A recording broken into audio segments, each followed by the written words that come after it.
As External Affairs Minister, S. Jaishankar made his way to New York for the United Nations General Assembly and then Washington, D.C. for meetings with U.S. officials this week, was Canada the new elephant in the room, as China and Pakistan often are? And what is the diplomatic fallout of the continuing tensions between Delhi and Ottawa over the killing of a Khalistani separatist leader?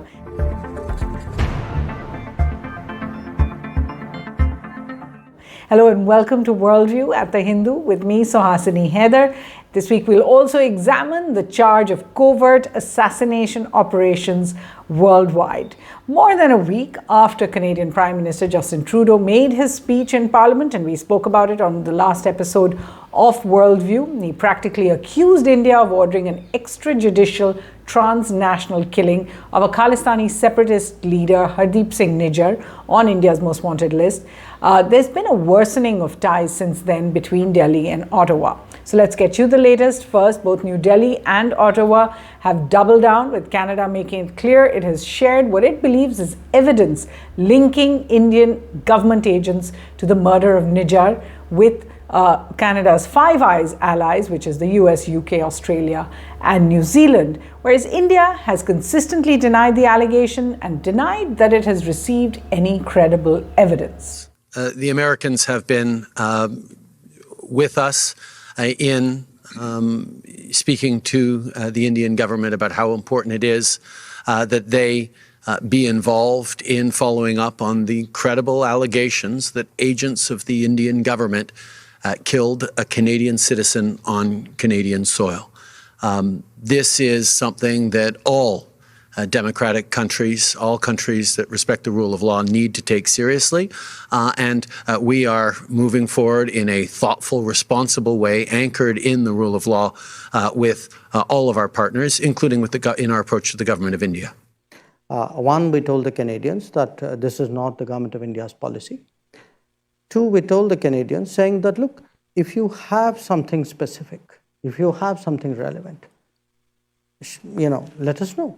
We are open to looking at it. Now, not just that, the leader of the Canadian NDP, Jagmeet Singh, who is a coalition partner of Trudeau's Liberal Party, said he had also received a briefing this week on the killing. He claimed the charges were credible. Of course, note that Singh himself was denied a visa to India in 2013, given his criticism of India on human rights violations and his support to Khalistani supporters in Canada. But I have received briefings, and I would reiterate that there is clear, as the Prime Minister has shared publicly, there is Canadian intelligence which indicates that a Canadian citizen was killed on Canadian soil and a foreign government was implicated. Then reports about CCTV footage of the killing said that all 6 men, there were 6 men in 2 cars that were involved in the killing of Nijjar as he left a Gurdwara in Surrey outside Vancouver. This was on June 18th earlier this year. Other reports said that Canada and the US have shared evidence of communication intercepts between Indian diplomats, indicating there had been some kind of surveillance, but these were all put out in the media, not yet officially, just on sources. Now, after expelling diplomats and planning to downsize missions, India and Canada have now exchanged travel advisories for their citizens who are going to each other's countries, indicating there's even a greater strain on people-to-people ties that are to follow. Remember, there are more than 1.4 million people of Indian origin in Canada, 226,000 students, and each side issues about 200,000 to 300,000 visas to each other's citizens each year. Now, as Canada paused its free trade talks with India, here's another impact. Tensions may hit lentils or dal, as Indian importers have raised concerns about the supply of dal. Canada is, of course, the world's largest exporter of lentils. In Saskatchewan province, it has created a real lentil industry there. And India is the world's biggest lentil importer and gets more than half of its lentil imports from Canada at present. Now, the accusations that both have leveled hit the international stage this week as Prime Minister Trudeau, External Affairs Minister Jaishankar were all in New York, while Trudeau, who battled a different scandal through the week after he and the Canadian Parliament gave a standing ovation to a Ukrainian fighter who turned out to be also a former Nazi war veteran. Trudeau apologized for that. But on the India issue, he said he hopes that India will cooperate. Meanwhile, External Affairs Minister Jaishankar said India still awaits credible evidence. Listen into this exchange with a journalist at the US Council for Foreign Relations. Are you saying the Canadians gave us documents? I'm asking you if the Canadians gave you the intercepted documents.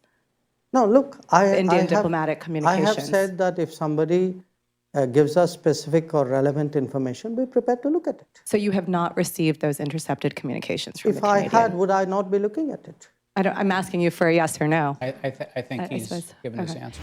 So the External Affairs Minister saying very clearly this is not Indian government policy. However, he was seen to be hedging a bit when it came to an exact yes or no about the evidence. At the United Nations General Assembly, where it's normal for India and Pakistan to spar with each other at this time each year, Jaishankar and the Canadian UN Ambassador Robert Ray threw what seemed like veiled digs at each other's countries.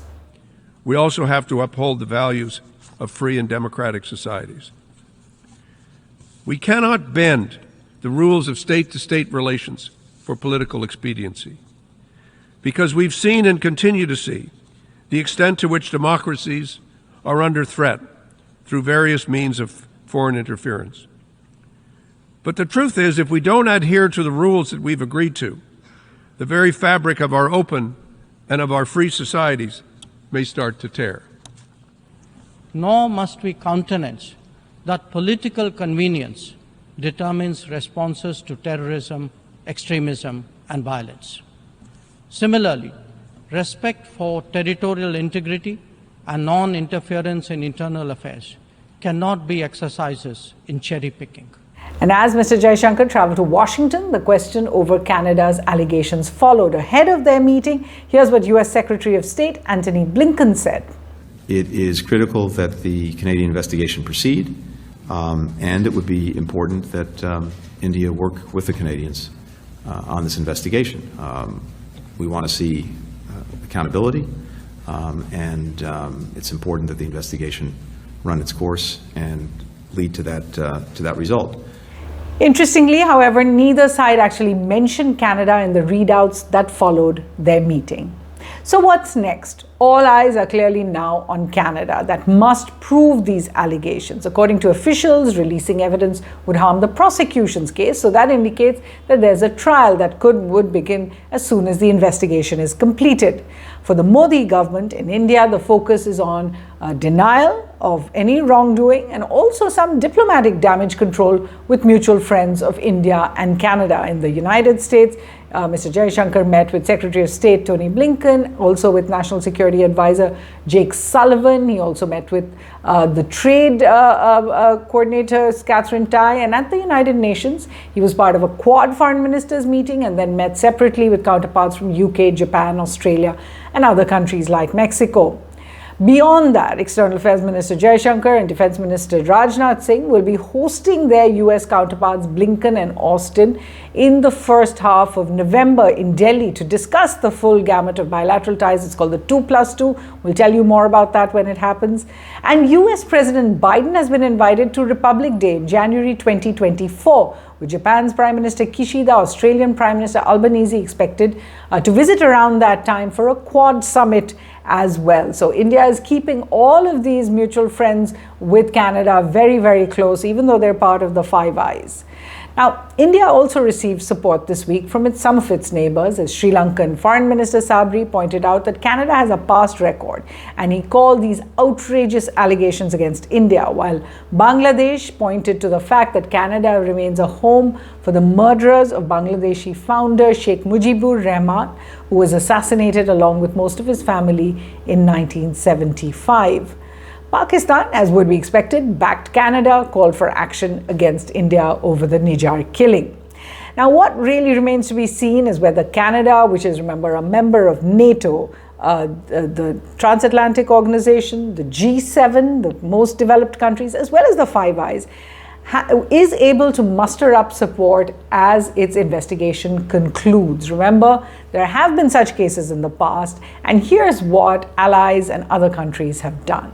So when Russia was accused of poisoning former agent Skripal and his daughter in the UK in 2018, the United Kingdom really put out a huge outrage. More than 25 countries, including Canada, actually expelled 153 Russian diplomats from their capitals. China, too, has been accused of targeting its dissidents in other countries like Canada, US, and UK, but thus far has not faced similar action. Then in 2010, when the UAE, United Arab Emirates, accused Israeli Mossad agents of murdering Mahmoud al-Mabhouh, the founder of the Hamas's military wing in Dubai, a number of countries condemned the operation. No real action was taken against Israel, despite the fact that the killers actually used British, Canadian, Irish passports as well. Then there was an attack on an Israeli diplomat in Delhi in 2012, and then similar bombings in Tbilisi, Georgia, as well as in Thailand and Bangkok, led to a huge outcry from Israel. While Iran denied any involvement, it was believed to be reprisal by Iranian intelligence agencies for the killings of Iranian scientists and IRGC officials by Israeli agents. Now, the US has openly claimed responsibility for killings of many operatives abroad, including Iranian General Soleimani in Baghdad in 2020, the US national wanted for terror attacks Anwar al-Awlaki in Yemen in 2011, of course, Saudi national and Al-Qaeda terror chief Osama bin Laden in Pakistan as well, and a number of others in Afghanistan, Pakistan, South America, and Africa.